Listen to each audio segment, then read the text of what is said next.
Get to see visiting from? Georgia, Really? Where? Macon, Georgia. Oh, really? I used The home to be of Little at Richard. UGA. Oh yeah, Oh, Athens. yeah, Yeah, yeah. yeah. Model है खड़ा खड़ा Excuse me.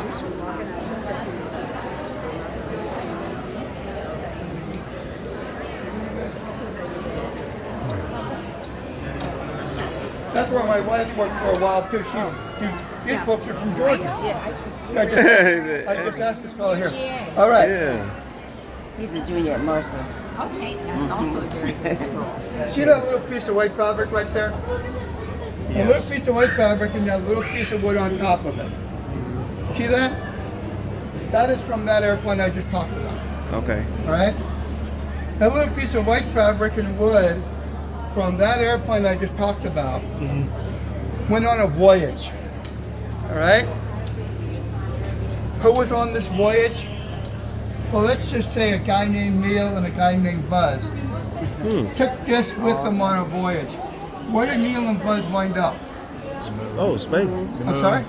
Well, space, right? the moon The moon. Yeah. How about right here? On the moon. This little piece, as I described to you, from that airplane was carried to the moon by Neil Armstrong and Buzz Aldrin. Think about this for a second. What year did they fly that airplane? Oh, 1904. Okay, 03. Okay. This stuff is ingrained. If you don't remember, that's cool.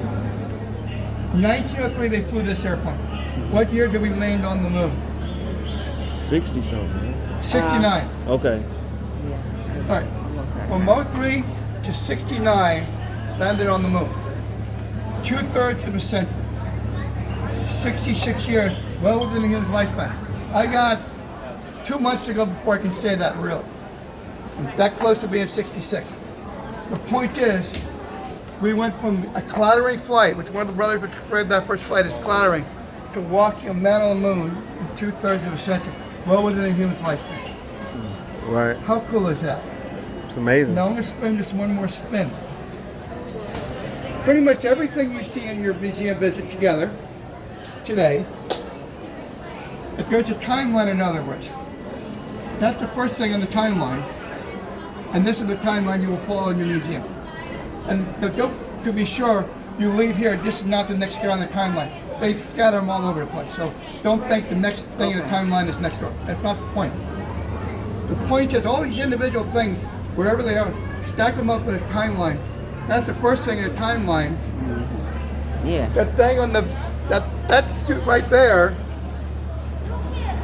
is the last thing on the timeline. Now to be clear, the suit I'm talking about is not the big one. If you look in the astronaut's visor, in the middle of the visor there, you will see a little white stick figure of a man. See him in there? Yes. That is Neil Armstrong. The big suit is Aldrin. Because before these things came along, you two guys are out on a visit somewhere, and one of you two is a photographer and takes 90% of your pictures, and the guy or the gal who takes 90% of the pictures finally has enough and says to the other one, "You take mine now. I've had enough of you." Armstrong never did that.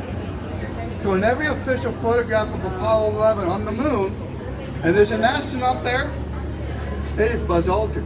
Armstrong never gave the camera. That's the only picture of Neil Armstrong on the moon right there. In the visor, a reflected image of the visor. That's it. Wow. Okay. Now, give me a second. Give me a second. Wow. So Now, that. that's the beginning of the timeline I just mentioned. That little stick figure of man in the middle of that visor there is Neil Armstrong. The suit he is wearing is one floor up, one gallery over in Destination Moon. You can get up close and personal with Neil Armstrong's suit.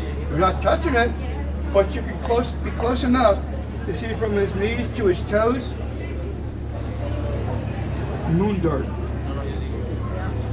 It's all there. Definitely go up there. What? One more thing, and I'll say goodbye.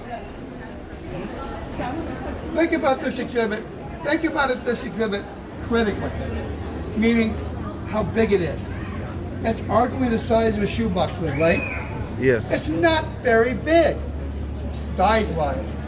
It is philosophically the biggest thing in the museum because this little exhibit philosophically puts this whole place in proper perspective.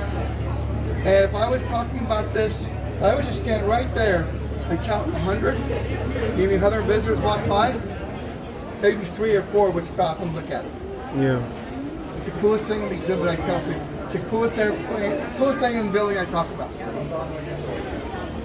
So thank you, ladies and gentlemen. Thank you. Thank you, ladies and gentlemen, for letting me be part of your day. Good luck on your study. Thank you, ma'am. I appreciate it. She's my wife. We've known each other for 5 years. We met at the Smithsonian. So, Oh, that's awesome. yeah. So just as my domestic command authority.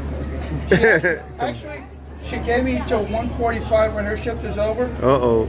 And the reason why we're late, she's sweet. So it's their fault. I know him too well. Guys, Thank you.